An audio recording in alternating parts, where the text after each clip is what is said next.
नमस्कार दोस्तों, देवर्षि मिश्रा ट्रेनिंग चैनल में एक बार फिर से आप सबका बहुत बहुत स्वागत है। एक बार फिर से हाजिर हूं आपके सामने एक और नए इंपॉर्टेंट वीडियो के साथ। लॉकडाउन के बाद तेजी पकड़ेंगे यह 7 सेक्टर। दोस्तों, इस वीडियो में हम बात करने वाले हैं उन 7 सेक्टर्स के बारे में जो इंडिया में लॉकडाउन के बाद तेजी पकड़ सकते हैं। अगर आप मेरे चैनल पर नए हैं तो मैं रिक्वेस्ट करूंगा वीडियो अंत तक पूरा जरूर देखिएगा। वीडियो डेफिनेटली आपकी बहुत हेल्प करने वाला है। तो चलिए आगे बढ़ते हैं, देखते हैं पूरा वीडियो और सीखते हैं। आइए शुरुआत करते हैं पहले सेक्टर से। और अगर मैं पहले सेक्टर की बात करूं तो वो है ऑनलाइन एजुकेशन। दोस्तों, हमने कोरोना वायरस इफेक्ट फेज और लॉकडाउन फेज के दौरान देखा कि वर्ल्ड इकोनॉमी और इंडियन इकोनॉमी को बहुत नुकसान हुआ, जिसका फर्क आगे एम्प्लॉयमेंट और हर एक इंसान की परचेजिंग पावर कैपेसिटी पर पड़ने वाला है। यहां मैं अगर परचेजिंग पावर कैपेसिटी की बात करूं तो ये होती है एक आदमी की पैसे खर्च करने की क्षमता। जाहिर सी बात है, जब ये कम हो जाएगी तो हर इंसान कम खर्च करना चाहेगा, तो हो सकता है वो ऑनलाइन एजुकेशन को प्रेफरेंस देने लगे। इस पूरे लॉकडाउन फेज के दौरान हमने बहुत सारे बदलाव देखे। हमने देखा कि स्कूल, कॉलेजेस, प्राइवेट इंस्टीट्यूशंस और यूनिवर्सिटीज जो ऑफलाइन ट्रेनिंग देते थे वो अब ऑनलाइन ट्रेनिंग देने लगे, क्योंकि और कोई ऑप्शन था नहीं। और अगर मैं बात करूं इंडियन गवर्नमेंट की, तो इंडियन गवर्नमेंट भी इस चीज को समझ गई है और ऑनलाइन एजुकेशन को पहले से ज्यादा इंपॉर्टेंस दे रही है। बहुत प्रयास तेज देख सकते हैं आप। स्कूल, कॉलेजेस, इंस्टीट्यूशन, यूनिवर्सिटीज जो हैं वो ऑनलाइन एजुकेशन प्रोवाइड करने पर जोर दे सकते हैं और उनके पास एक अच्छा विकल्प भी होगा, ऑप्शन भी होगा, बिकॉज इंडिया के किसी भी कोने से स्टूडेंट एडमिशन ले सकता होगा। इसके अलावा वर्ल्ड के किसी भी कोने से स्टूडेंट एडमिशन ले सकता होगा, इसलिए क्योंकि ये सस्ता होगा और फीजिबल भी होगा। जहां तक बात करूं इसको अच्छी तरीके से कंडक्ट करने की, एग्जामिनेशन करने की, तो अभी एक टेक्नोलॉजी यूज होती है जिसको कहते हैं रिमोट प्रॉक्टरिंग, जिसके माध्यम से ऑनलाइन एग्जामिनेशन कराए जाते हैं। तो मैं आपको बताना चाहता हूं ऑनलाइन एजुकेशन में एडवांसमेंट भी होगा, नए टूल्स, नई टेक्निक्स यूज किए जाएंगे।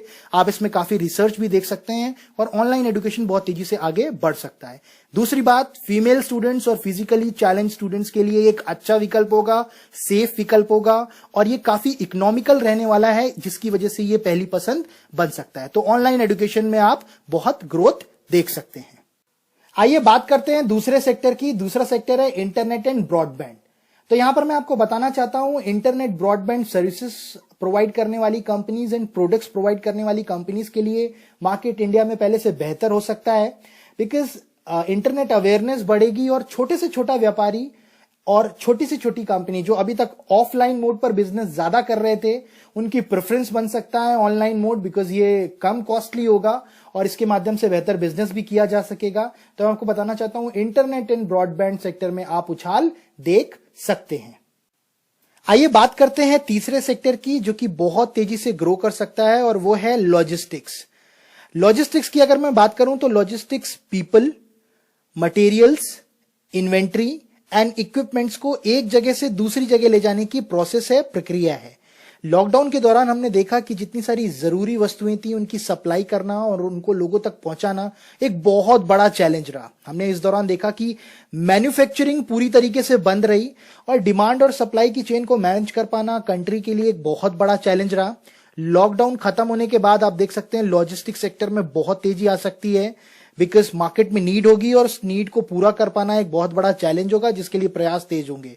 तो आप देख सकते हैं warehouses, storages, commercial transportation और सप्लाई चेन मैनेजमेंट ये तेजी से ग्रो करेंगे। लॉजिस्टिक सेक्टर बहुत तेजी से ऊपर जाएगा। आइए बढ़ते हैं चौथे सेक्टर की तरफ। चौथा सेक्टर है ऑनलाइन एंटरटेनमेंट। हम सभी ने लॉकडाउन के दौरान देखा जितने सारे ऑनलाइन स्ट्रीमिंग प्लेटफॉर्म्स हैं, जैसे YouTube, Netflix, Amazon Prime, Hotstar, Sony और बहुत सारे, इन सब के यूजर ज्यादा बढ़े, इन सब के सब्सक्रिप्शन ज्यादा बढ़े। लोगों ने ज्यादा टाइम स्पेंड किया वेब सीरीज देखकर, मूवीज देखकर, स्पोर्ट्स देखकर, शोज देखकर, वीडियोस देखकर, ट्यूटोरियल्स देखकर। तो मैं आपको बताना चाहता हूं ऑनलाइन स्पोर्ट्स एंटरटेनमेंट इंडस्ट्री पहले से ज्यादा तेजी से आगे बढ़ेगी। अगर मैं बात करूं स्पोर्ट्स की, तो अभी तक डिसाइड नहीं किया जा पाया है कि क्या दर्शकों को मैदान में मैच देखना अलाउ किया जाएगा, और अगर ऐसा नहीं होता है तो उसका अल्टीमेट फायदा इन सारे ऑनलाइन स्ट्रीमिंग प्लेटफॉर्म्स को हो सकता है, जैसे हॉटस्टार और सोनी।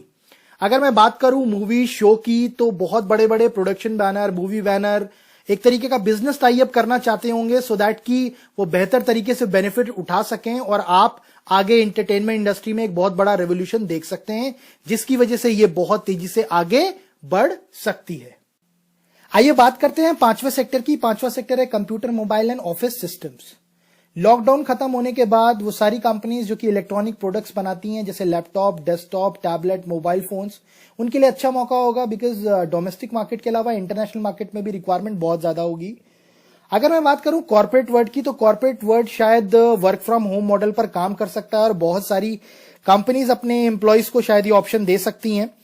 इसके पीछे एक बहुत बड़ा रीजन होगा कॉस्ट कटिंग और दूसरा शायद सोशल डिस्टेंसिंग। तो अगर ऐसा होता है तो कंपनीज को बहुत सारे software, office automation systems, tools पर डिपेंडेंट रहना पड़ सकता है।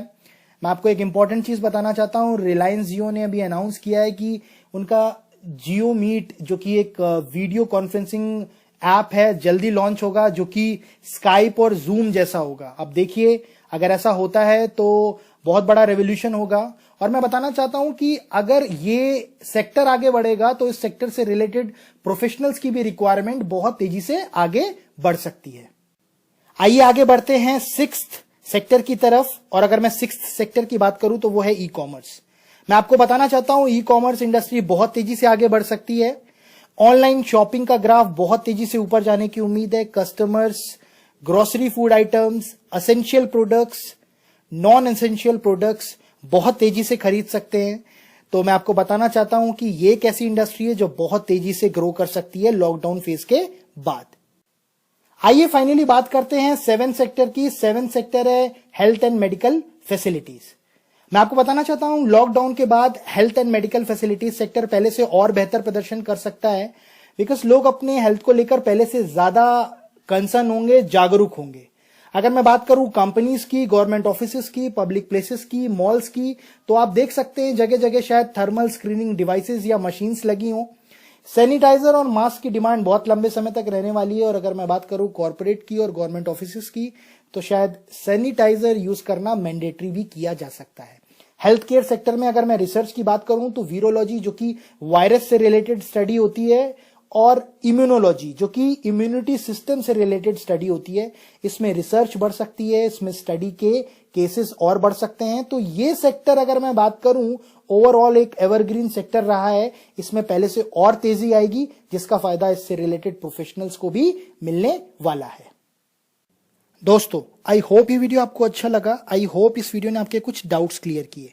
दोस्तों, वीडियो अच्छा लगा तो लाइक करना मत भूलिएगा, और अगर मेरे एफर्ट्स अच्छे लगे तो चैनल सब्सक्राइब करना मत भूलिएगा। Thank you so much for giving your precious time. Thank you so much for watching this video. I wish you all the best.